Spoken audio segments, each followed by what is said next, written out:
The first one is thanks. Don't make it a compound word. Separate the word. Giving. Giving. Because that's what Christmas is about as well.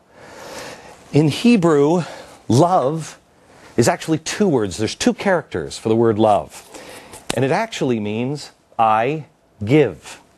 That's love. This is what we're supposed to learn in these holidays. I give love from the heart. That is what we're supposed to be doing. Unfortunately, sometimes we get lost. I want to introduce you to a couple of people. First, A.R. Bernard. He is the founder, senior pastor, and CEO of the Christian Cultural Center in Brooklyn, New York. A conservative church here in New York? Shut up.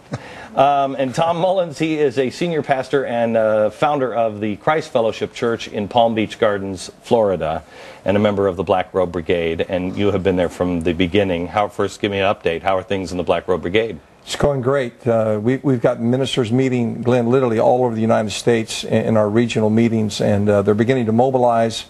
We've got new websites that David Barton's beginning to create right now so we can help educate and help motivate and activate our Christian leaders across America. Right. Because it's not about America. This is not about politics.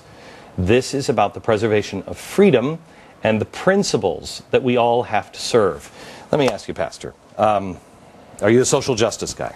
It depends on what you mean by social justice. Jim Wallace social justice. You're laughing, so I don't know what that means. The Jim Wallace social justice of let's grow the size of government. I think if you talk about social justice that is safe, it is the Lord is asking you to use your hands to give, to help. Social justice, the way it is perverted by many, is government. You got to go out and vote for these people so the government can do it and equalize all of our stuff. I don't approach politics or any of these social issues out of my ideology. I approach it out of my Christology, Now, that says that I'm responsible for the conditions of the society in which I live. And as an individual citizen of that society, I have a responsibility to do something. And that begins with making sure that I am empowered within myself so that I can then turn around and empower others. I'm not here to depend on government to feed me, to take care of me. Government's responsibility is to empower me to feed myself, to take care of myself. So if you're talking about social justice in the sense that I, as a citizen, have a responsibility to do my part. Yeah, I'm for that social justice. I'm for that. Are you for that? I mean, I think that explanation I'm for. Exactly. I mean, we are to be the hands and feet of Christ as the Gospels compel us. And that's all a part of our outreach. And we're driven by our compassion. It's not a legislator telling us this is a law or a process or a policy. It really comes out of the abundance of our heart of love for others. It's just what you said in the opening. Are you at all concerned that there is a blurring of politics and God? There's a blurring of this. We're supposed to, I guess, feel charitable on tax day. I don't feel charitable on tax day. I feel charitable when I give or when I do. And there's a real blurring there. Are you concerned? Are you see it in your in other churches? Are you seeing it at all? Why don't you think about it? We'll come back in just a second. We're up against a break. Back in a second.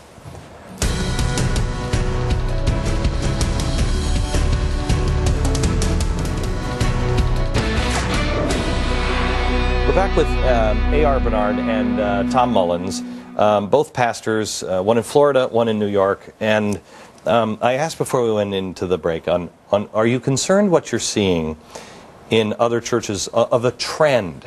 We're seeing atheism being promoted at the holidays, a season of reason. We're seeing the National Gallery of Art, they just pulled the crucifix of Christ covered in ants for Christmas. I don't know why that, I mean, you have dinner with ants, I guess. And then, you know, I go out to California from time to time, and it's like the churches out there are like, it's like the YMCA. It's like poetry readings, and I don't even know what it is. Are you concerned about that?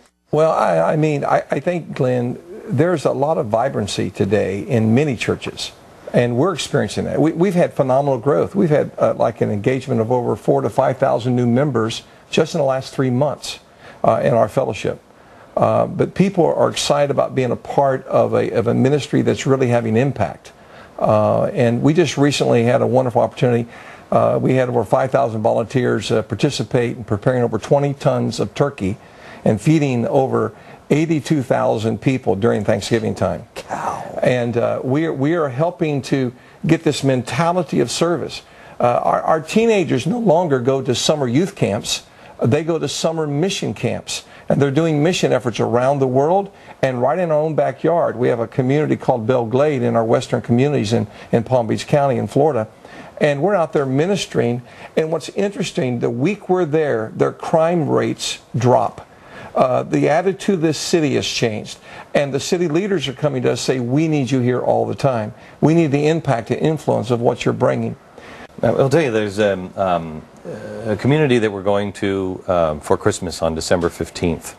And like I said on the Restoring Honor event, it's not about politics, it's all about God. I say the same thing to Wilmington, Ohio. People are trying to say, oh, this is about politics. No, it's about God. And it's not about a struggling town, it's about a town that is refusing to die. And I think they're going to teach us an awful lot. Here's a town that has they have 34 churches in town. 7,500 people out of a town of 12,000 lost their job. And they have 35 churches, and they now have put together a 24-hour prayer center for the town, right in the center of town. It's unbelievable what's happening. We can learn a lot on how to survive and how to transform our nation, how to restore our nation from these individuals and these churches and these small towns. Final thoughts in just a sec. Hang on.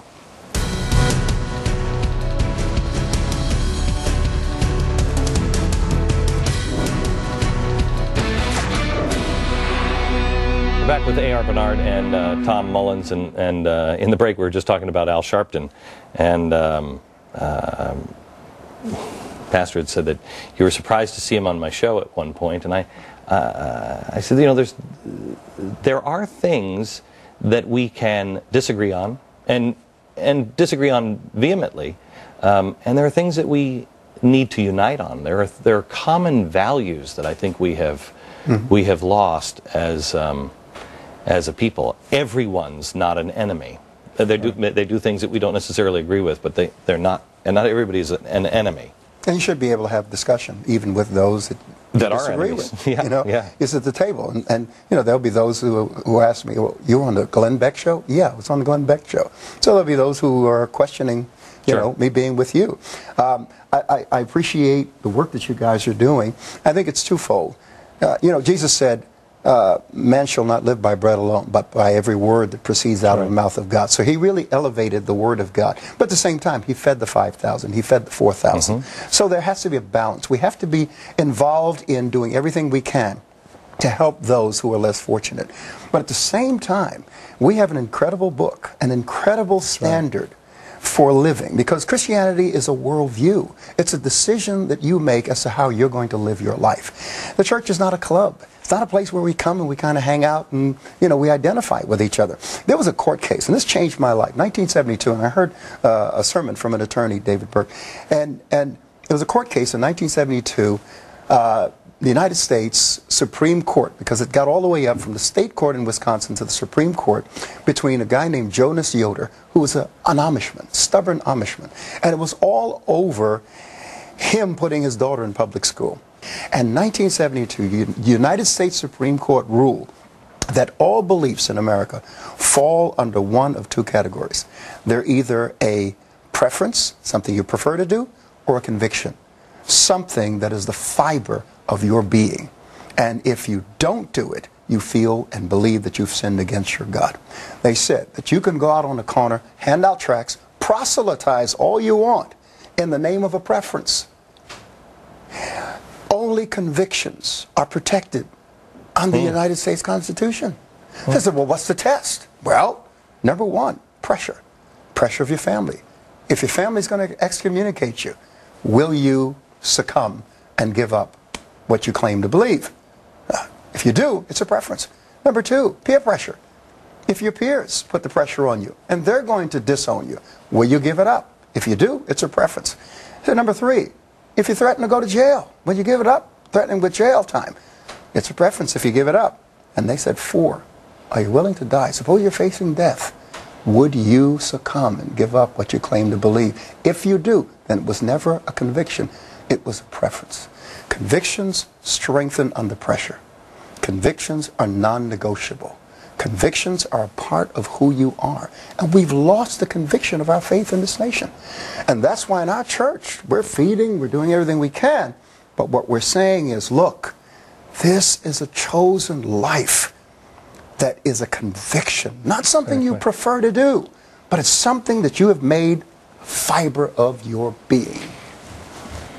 Do you have any idea now why he has 30,000 people here in New York City coming to listen to him? That is unbelievable. That's what will save our country. That what will save our souls. Conviction. Know what it is and find that conviction within inside yourself. Gentlemen, thank you very much. Back in a minute. I want to leave you with this thought. It wasn't a preference for him. It was conviction. Find yours. Read this book, Bonhoeffer, Pastor, Martyr, Prophet, Spy, from New York. Good night, America.